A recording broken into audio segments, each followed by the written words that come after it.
Good morning. Welcome to the Unitarian Universalist Church of Spokane, where our mission is to join together to create a nourishing, liberal religious home and to champion justice, diversity, and environmental stewardship in our wider world, or as we say in short, to create community, find meaning, and work for justice. Welcome to one and all. I want to begin, as always, by embracing all that you bring with you today, all of your uniqueness, your unique beliefs, your background, your lifestyle, your experiences, your differences. Everything that makes you who you are is welcome here this morning. And this, of course, includes those who hear me say this every Sunday, as well as those who might be hearing it for the first time today, as well as those who are streaming live with us. We're so glad to have all of you with us. So welcome to one and all. Before we break into just a few moments of greeting one another, I've got a few announcements. One today is our Director of Children and Family Ministries last Sunday with us, Aria Curtis. She's up here. We want you to have an opportunity to say goodbye and thank her for all the good work she has done. And there will be cake. So join us after the service for that. Also want to remind you again that next weekend is going to be a full but important weekend for our church and our community. That's when Rabbi Michael Davis is coming. Rabbi Davis is a co-founder of Jewish Voice for Peace. He initially reached out to our community when conflict emerged around us showing controversial films about the Palestinian crisis going on. And as a person who lived in Israel, was in the Israeli military, and is a founder of Jewish Voice for Peace, has much compassion and concern for the Palestinian people, and is himself a devout Jewish rabbi and member of his community, has agreed to come and help us converse, not only as a church, but hopefully as a wider community, about this very difficult issue for us to talk about.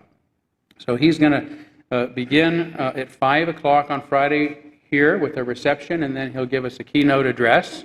That's Friday. And then that will end at 17 at sundown when the Shabbat begins, so that we can make sure our time together welcomes our Jewish friends and neighbors.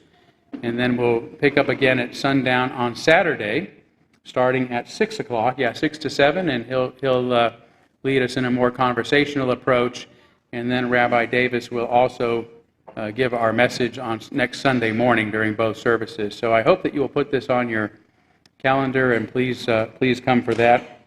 We will be taking up a special collection next week, but you're welcome to give in advance if you'd like to help cover some of the costs. We have very generous sponsors, Ron and Debbie Reed from the Spokane community, helping to do this, but I'm hoping that we can pitch in and help cover some of their expense too, so please plan to contribute for that as well if you can. And then finally, at 2 o'clock, in just about 3 hours, there is going to be a vigil on behalf of, I'm not sure if that's the right term, regarding the shootings and the victims that suffered from those shootings last weekend, as well as to raise awareness to this continuing and difficult issue for all communities across the land. It's going to be from 2 to 3 today at the Native American Gathering Place, which is that place right next to City Hall downtown. I'll have to leave fairly early after our service today. I'm going to be part of that and would invite all of you to be there as well if you can. It may be raining, but I remember, I think it was Hildegard of Bingen who said that the the sky opens up with tears against injustice. So we'll let the rain be the sky's voice today. So let's take a few moments to greet one another. As always, I hope you'll say hi to your friends that you look forward to seeing each Sunday, as well as make some new friends today. And if you are joining us more recently, try not to be too shy, because we're just delighted that you're here.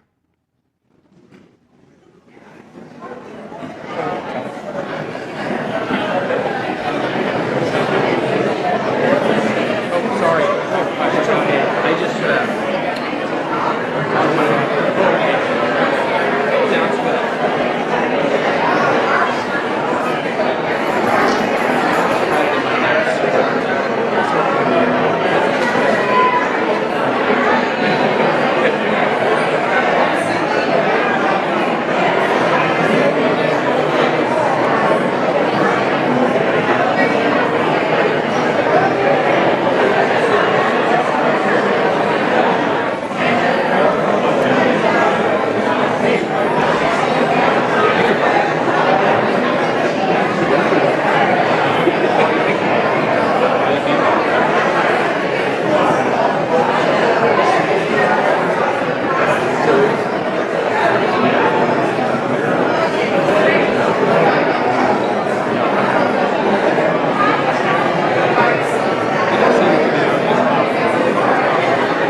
Okay, and there will be more opportunity to visit with one another after our service during our social hour.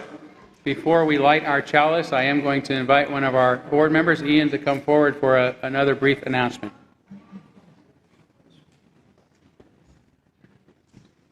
Good morning, everyone. I'm Ian. I'm a member of your board, and I wanted to invite everyone to share your thoughts, concerns, and comments with either myself or Allison. We will be here after the service today, and we'll make ourselves available. Also, something for your calendar on August 25th is our Forum Dialogue of Differences, and we will make an announcement which will be coming from the office in an email form on the design of that. But our intent is to have people come together and kind of talk about our differences as we kind of move forward. So thank you. And another piece of housekeeping, I was here at first service and left my keys and phone somewhere here.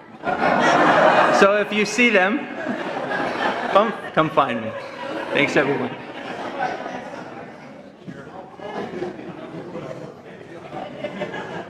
And probably like a good Sunday morning church member, you've got it on silence, right? So it's off, yeah. So hopefully it'll show up. So good. Let's move forward now by lighting our chalice, the symbol of our faith, the symbol of our unity and our solidarity, of our openness and our inclusion, of our community and our individual uniqueness. May this small flame be our offering of warmth to those who are cold and alone, and a light to those in darkness. May it be a flame that ignites justice in our world, and a beacon of hope to those in need.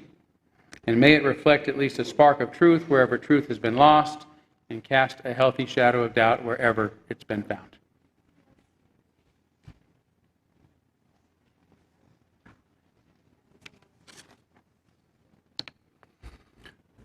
Our opening reflection this morning is surrender and letting your life speak.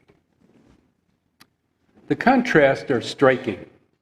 No versus yes, control versus surrender, willfulness versus willingness, holding on versus letting go. When we hold on, our hand is clenched. When we let go, our hand is open. Open to possibility, open to experience, open to wisdom, open to compassion, open to understanding, and open to life. The illusion is that we are in control when we are not, and it takes many lessons and much time to learn this hard truth. The Buddhists speak of the value of detachment. Some misunderstand this stance, thinking that it means not caring. In fact, detachment is an act of compassion, one that realizes that we cannot control the outcome. Open hands and open heart. As Joshua Kaufman observes, surrender is not giving up on life, but giving up fighting with life. And when you're not fighting with life, you're working with life.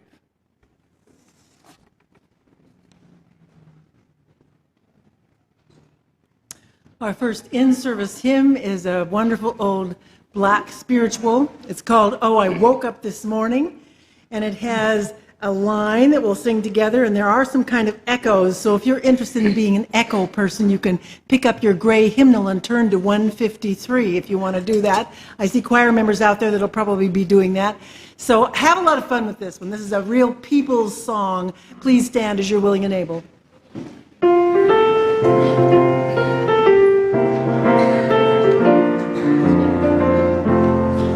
Oh, I woke up this morning with my mind, and it was stayed on freedom.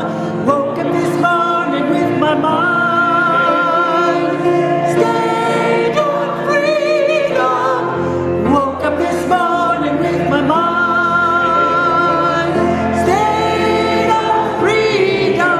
Hallelujah, hallelujah, hallelujah. I was walking and talking with my mind, stayed on freedom. Walking and talking with my mind, stayed on freedom. Walking and talking with my mind, stayed on freedom. Hallelujah, hallelujah, hallelujah.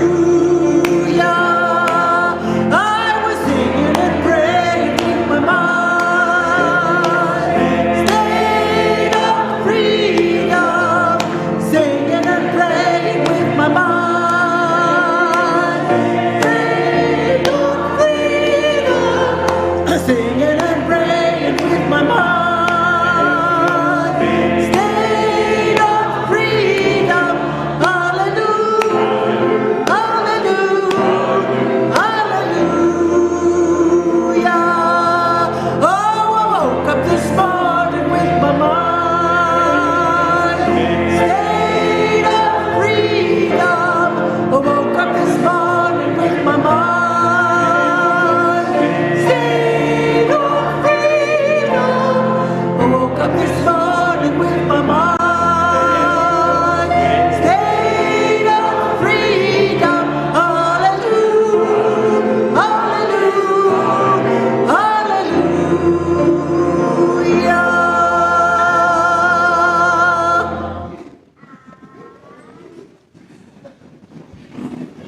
Good morning. I would like to invite our young and our young at heart forward, our time for all ages. And while they are coming forward, I will share with you that this morning I am thinking a lot about saying goodbye. It's something we do all the time, but we usually say small goodbyes, like see you after school, see you in the morning, or have a good trip and I'll see you when you get back. But once in a while, we have to say a really big goodbye. As Todd said, this is my last Sunday with you all. Tomorrow evening, I will be driving to Seattle with my last load of shelves and file cabinets and books, and I will be moving there. I will be living in a new place and working with new people at University Unitarian Church. And it's sad. It's kind of like mourning. It's a little scary, and it's also very exciting. And all of those feelings at once is very confusing. But I bet that some of you have experience moving and starting new adventures and saying goodbye to beloved people in your lives. Am I right? So I'm curious, how do you say goodbye? What does it feel like for you? That's a real question. You can answer. Yeah, Nathan. It feels sad. Yeah. What things do you do to say goodbye? Sneak out because I can't handle it. Sneak out because I can't handle it. That is valid. Veronica, what do you do to say goodbye?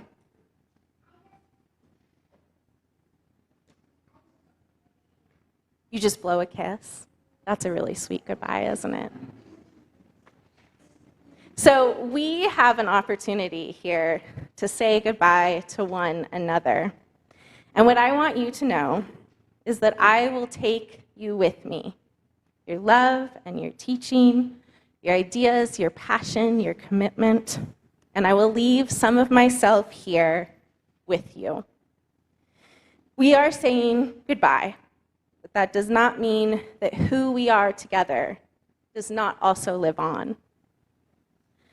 So with that in mind, I have something to offer you. I'm going to invite my friend Deb forward, and we are going to teach you a song that was taught to me by other religious educators. And so we'll sing a verse, and you can repeat after us. We'll sing it a couple times through, and then we'll do it all together. Courage, my friend, you do not go alone. Your turn. Courage, my friend, you do not go alone. We will go with you and sing your spirit home. We will go with you and sing your spirit home. We'll do that one more time, just like we did. Here we go. Aria and me together. Courage, my friend, you do not go alone. Courage, my friend, you do not go alone. We will go with you and sing your spirit home. We will go with you and sing your spirit home. All together now. Here we go. Courage, my friend, you do not go alone. We will go with you and sing your spirit home. Thank you, Deb. Thank you for joining me with that. So we are going to go plant radishes and make meditation bags. So I'm going to set this down, and then will you help me light the children's chalice? Okay.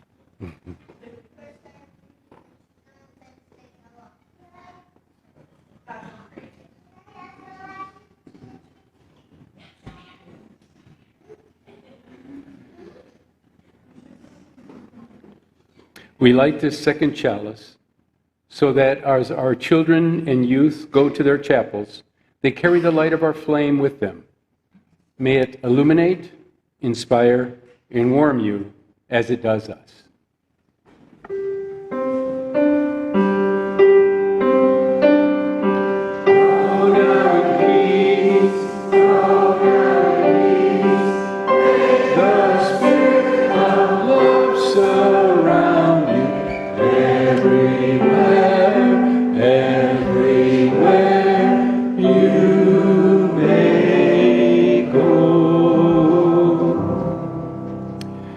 We now gratefully give and receive this morning's offering, which sustains this community in its mission to the larger world.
Thank you, Michelina.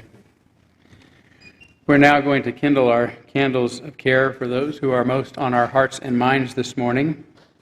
And we begin with a candle for Linda Clark and Michael Smith, who just learned that a second daughter now has been diagnosed with breast cancer, even as another is recovering from recent treatment.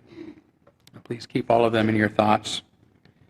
And also for my friend Happy Watkins, the Reverend Happy Watkins, called me last night. As I mentioned a few weeks ago, he's dealing with a lot right now, the worst of which is the death of a 2-month-old that he's helping to minister to that family under very tragic circumstances. In the meantime, it's one of those situations where people in his congregation are suddenly dying. His best friend is dying, and so he's just going through a lot. He called me last night and said, "Todd, I'm just depressed. Would you guys please light a candle for me?" And I said, "Of course we will." So please keep Happy in your thoughts. I know he means a lot to all of us. Let's take a moment of silence on behalf of others you might be thinking of, and as always, you're welcome to name them aloud at this time if you'd like.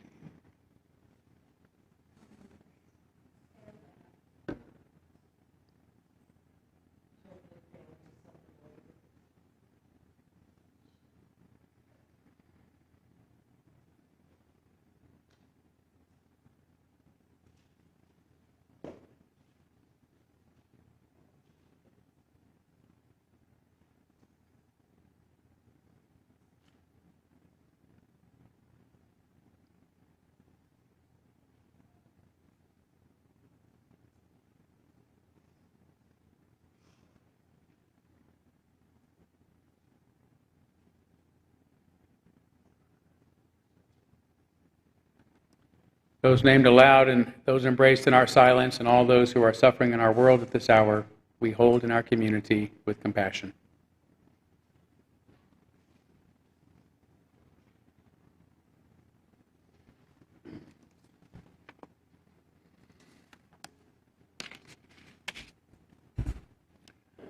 As we move into this time of meditation, I invite you to adjust your position so that you're comfortable. Close your eyes if you wish. Relax with a slow, deep breath and reflect on these words. The essential surrender happens within you. It has nothing to do with anybody outside you. The basic surrender is a relaxation, a trust. So don't be misguided by the word. Linguistically, surrender means to surrender to somebody, but religiously, surrender simply means trust, relaxing. It is an attitude rather than an act. You live through trust.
For my reading today, I'm going to read the lyrics of a song that really is the antithesis of what I'm trying to say in my sermon in a few minutes. This is a song entitled A Whole New World from Disney's Aladdin.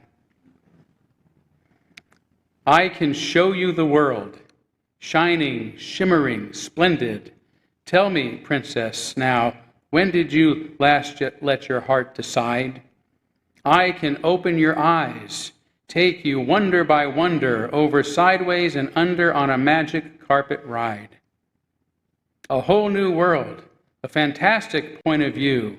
No one to tell us no, or where to go, or say we're only dreaming. A whole new world, a dazzling place I never knew, but when I'm way up here, it's crystal clear that now I'm in a whole new world with you.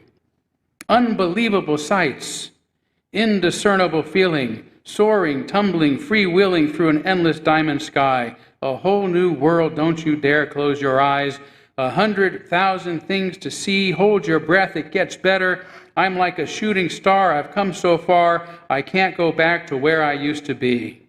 A whole new world, every turn a surprise, with new horizons to pursue, every moment, red letter, I'll chase them anywhere, there's time to spare. Let me share this whole new world with you, a whole new world, that's where we'll be, a thrilling chase, a wondrous place for you and me.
Thank you, Michelina.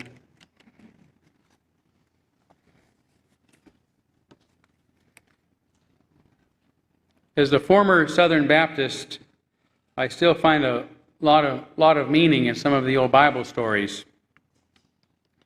But there are a few that I have much aversion to. One of them is the story of Noah's Ark.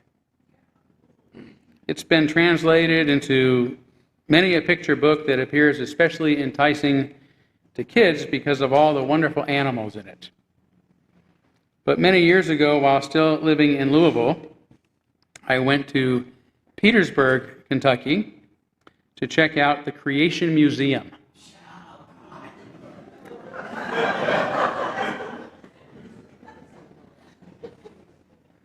Sometimes seeing is believing, you know. For those who haven't heard of the Creation Museum, it is a 60,000 square foot, $30 million facility that uses state-of-the-art animatronics, high-dollar special effects, and pseudo-scientific exhibits to promote a literal interpretation of Genesis, the first book of the Bible, including that the earth is only 6,000 years old, was created in just 6 days, and was once completely covered by water in a catastrophic worldwide flood. I happened upon its Noah's Ark exhibit about the same time that a little boy, around 4 or 5 years old, had. The exhibit included a model of the ark being tossed about on stormy seas, even as the waters were rising to drown a few desperate families standing on the highest peaks of the disappearing ground. Horrified by the sight, the boy pleaded with his mother, "But what about the people?" "They're on the boat," she said. "No, the other people," the worried boy asked. Without much apparent concern, his mother matter-of-factly replied, "Oh, those people. They're going to drown because they didn't believe God and get in the boat with Noah." The child fell silent, and I wonder to this day how that callous response from his own mother, well-meaning as she may have been, has impacted his psyche and emotional life. What does it do to a person to hear, if you don't believe the authorities, they'll drown you, and nobody will care or should care? What does it do when people repeatedly tell us, especially when it's coming from those we must most love and trust, you better get on board, or else? For me, the story of the flood symbolizes a widespread phenomenon occurring in our society today, a complete disdain for the past and antipathy toward those who represent it. Just as Noah builds an ark, climbs aboard, decides who's in and who's out, then begins looking for a better place somewhere over the rainbow, an increasing number of us today are seeking to find utopia by destroying everything about the existing world, including and especially its past. As Polish philosopher and statesman Ryszard Legutko explains in his new book, The Demon in Democracy, about totalitarian temptations in free societies, especially regarding the similarities between liberal democracy and the communist society that he grew up in. Both are utopian and look forward to an end of history where their systems will prevail as a permanent status quo. Both are historicists and insist that history is inevitably moving in their directions.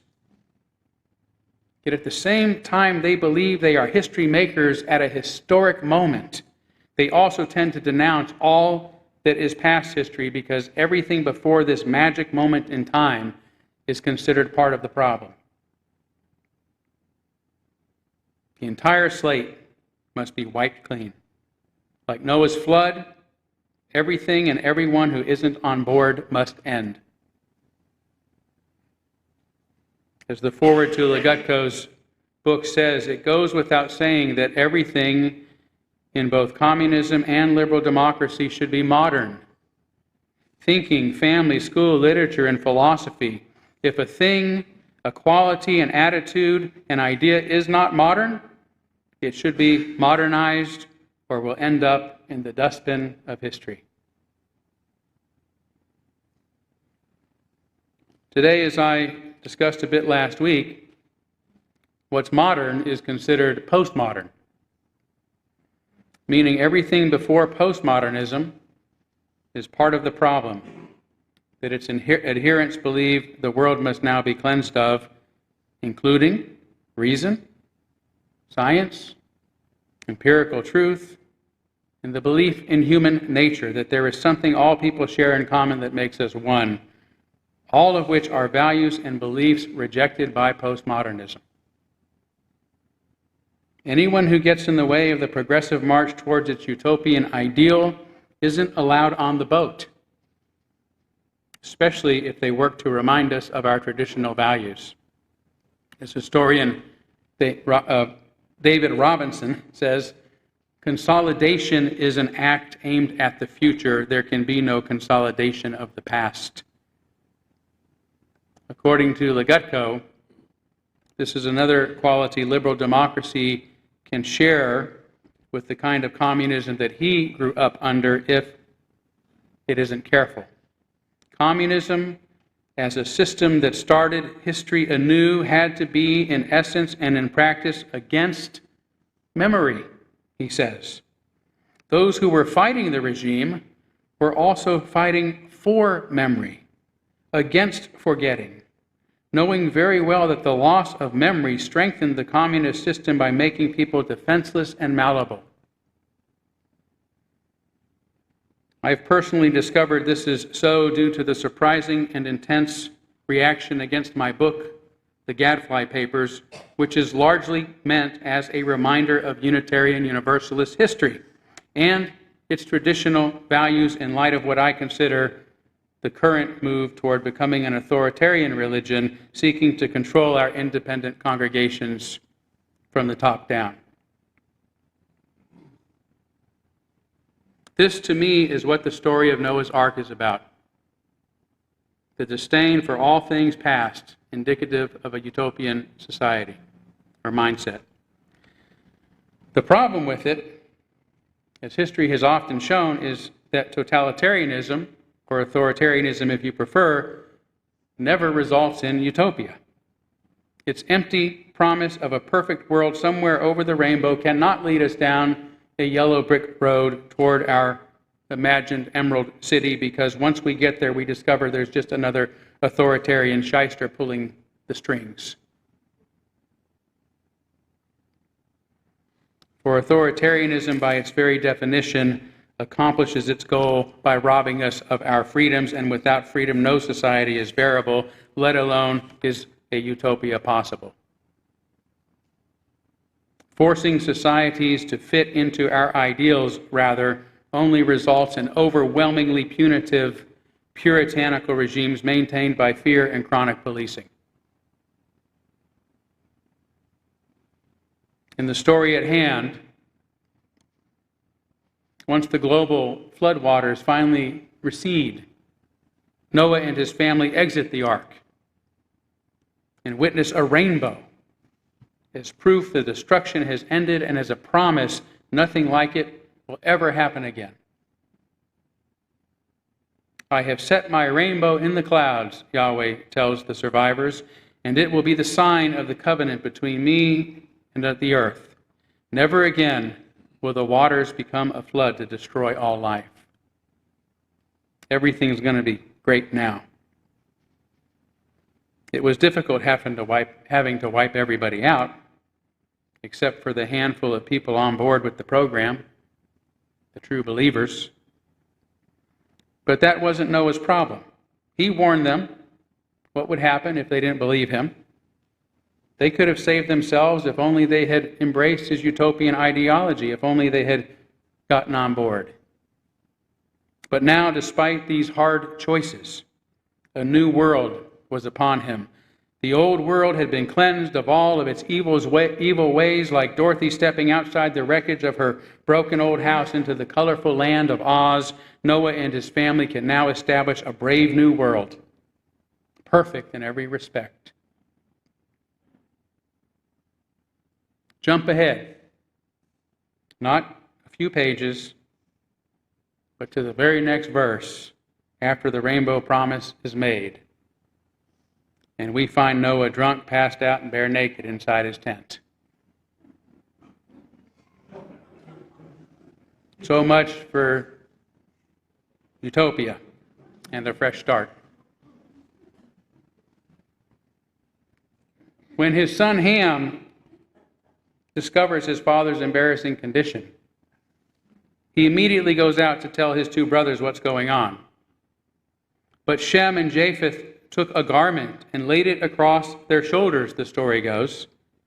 Then they walked in backward and covered up their father's naked body. Their faces were turned the other way so that they would not see their father naked.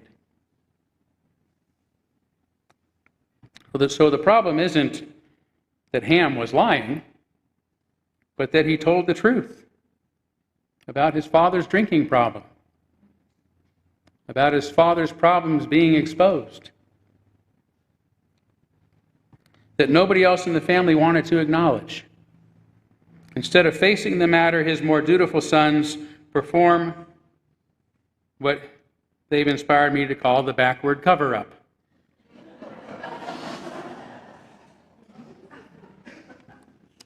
Even worse than ignoring the family secret and pretending they don't see it, the next morning they tell Noah that Ham not only acknowledged it, but he tried to talk to them about it.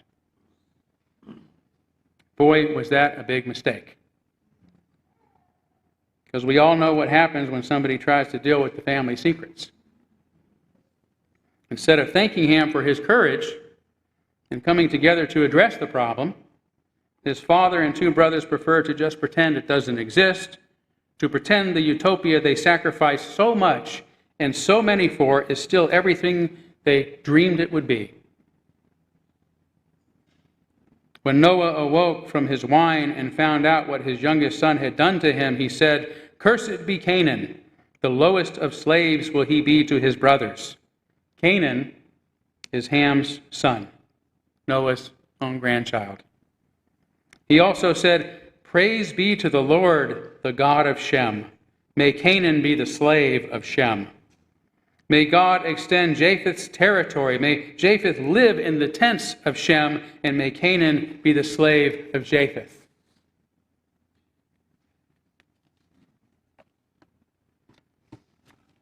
But if you put a giraffe in the scene, it lightens it up a little, right?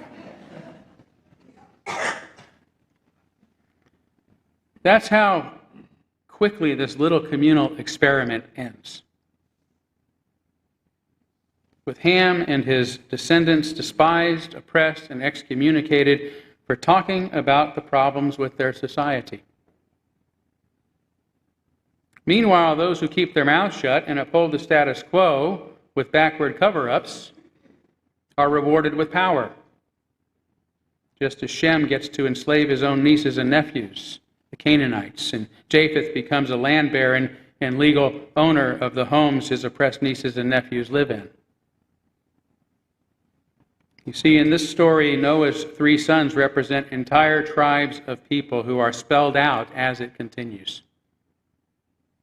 By the time it concludes, there are so many new identities that the human family is segregated into, more than 90 different ethnicities, resulting in the Tower of Babel, people who are so different that they can no longer even understand each other. So even after wiping out most of the world, it ends up no better, even worse, than ever before. Destroying the past didn't bring utopia. It didn't bring unity. It didn't end oppression, and it didn't fulfill its empty promises. Such failure is hard to hear, let alone admit, especially when we've invested so much hope and effort in fulfilling our dreams for a better, fairer, more just future for everyone. This was the case for many who put their utopian hope in Marxism during the early part of the 20th century. Today we have the advantage of retrospect to consider its impact in Russia and China, two superpowers that have dismal human rights records.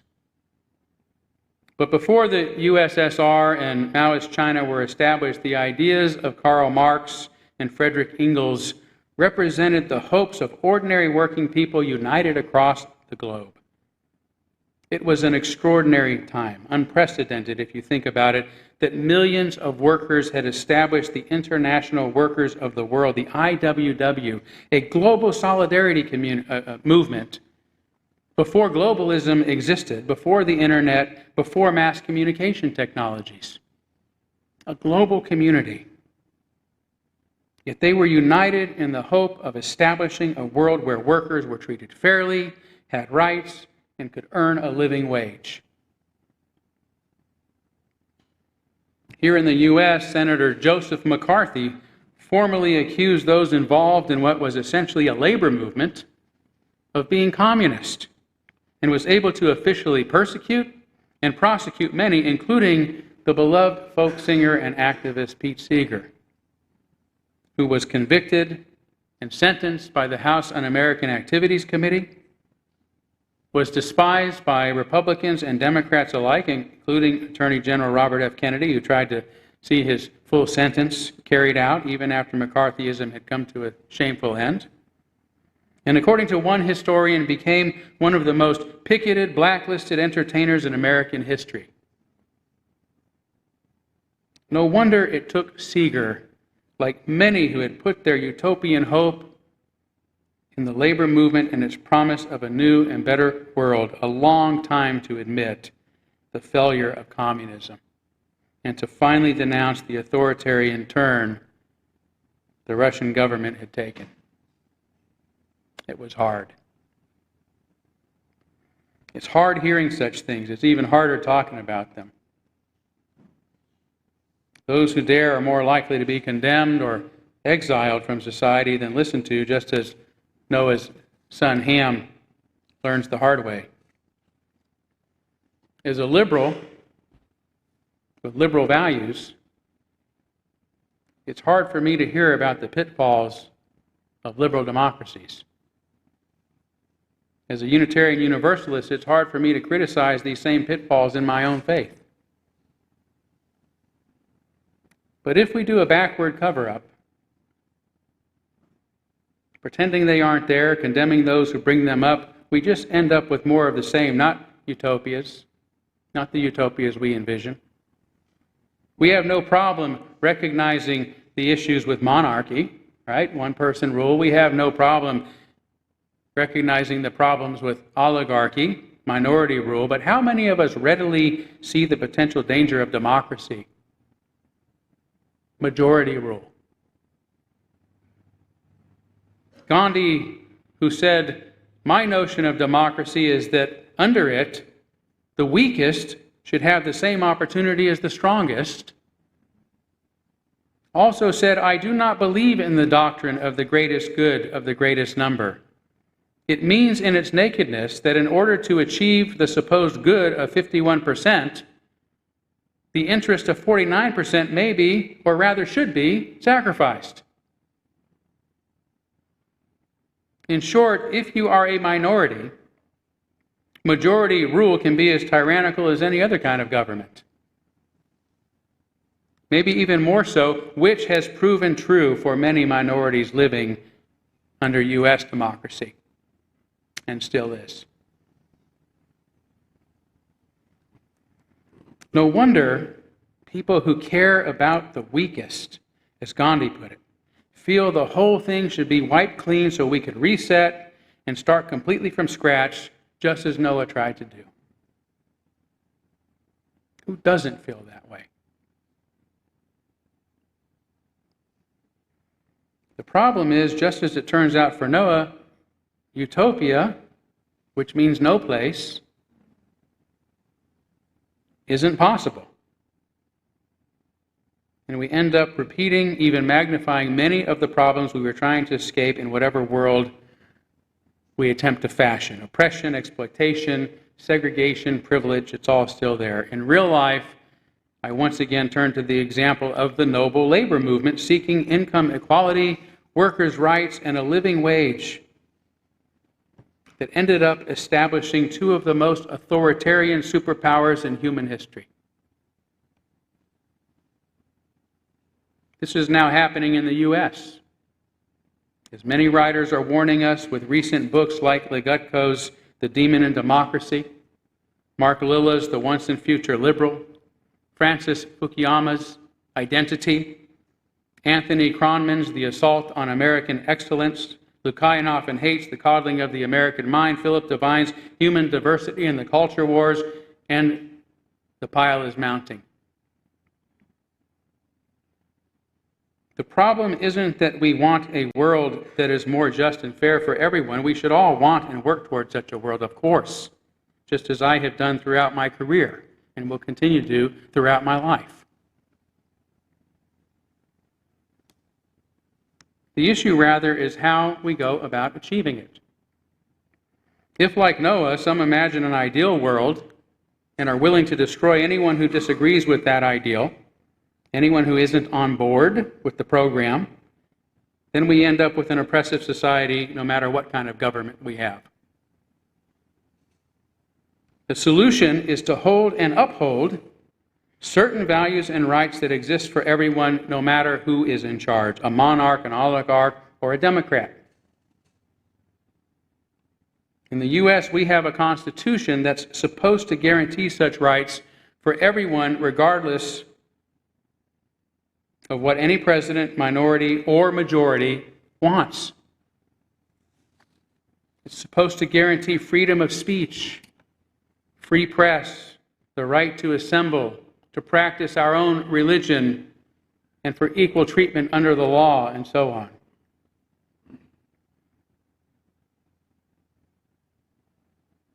We know what a struggle it's been to guarantee these values, even with such a constitution.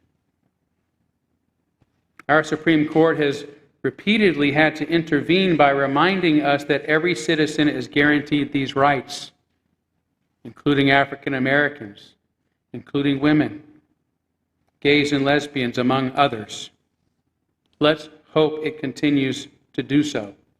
Let's hope it continues not to widen the circle, because the circle is already wide enough. We just have to continue to recognize that everybody exists within that circle. Yet imagine what our society would be like if we decide such rights are part of the problem and must be tossed out with everything else from the past so that we can start completely over. Imagine if, as my critics say, reason is now a form of oppression and must go. That freedom of speech is now a form of oppression that must go. And that if you're not on board with these changes, then you must go.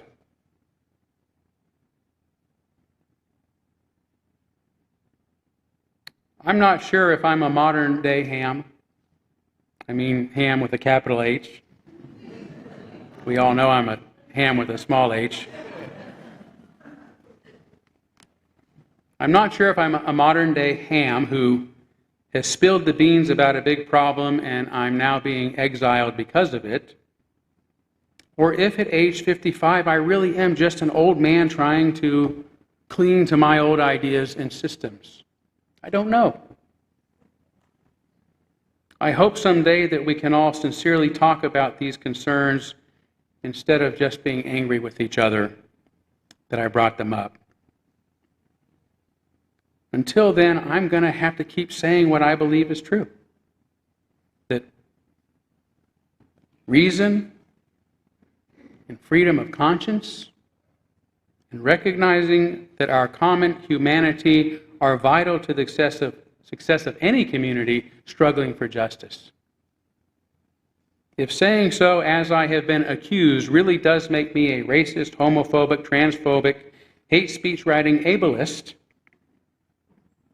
then perhaps I do deserve to be banished. We'll see what is certain to be our imperfect future holds. Thank you.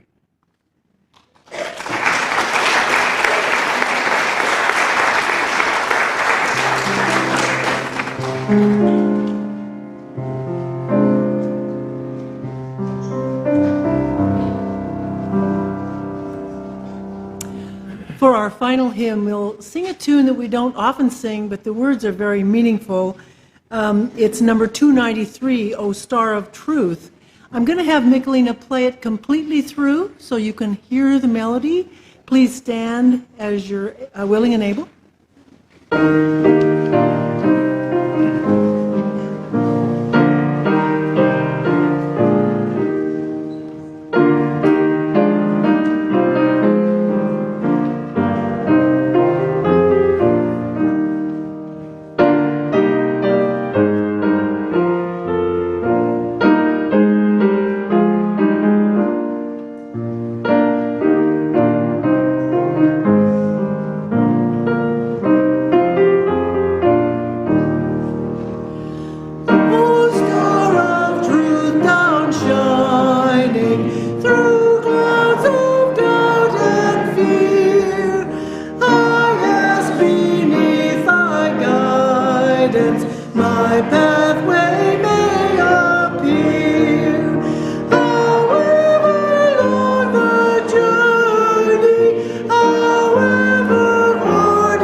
Please join hands.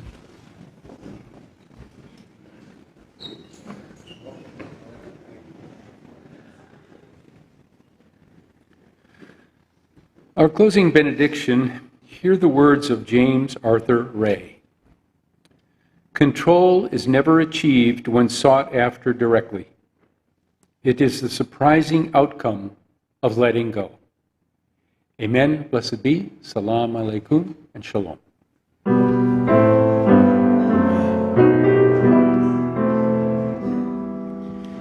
Shalom Haverim, Shalom Haverim, Shalom, Shalom,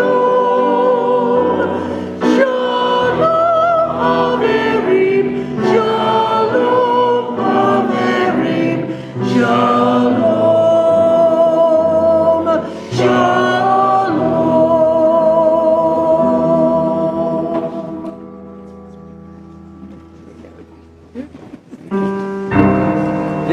It was fun.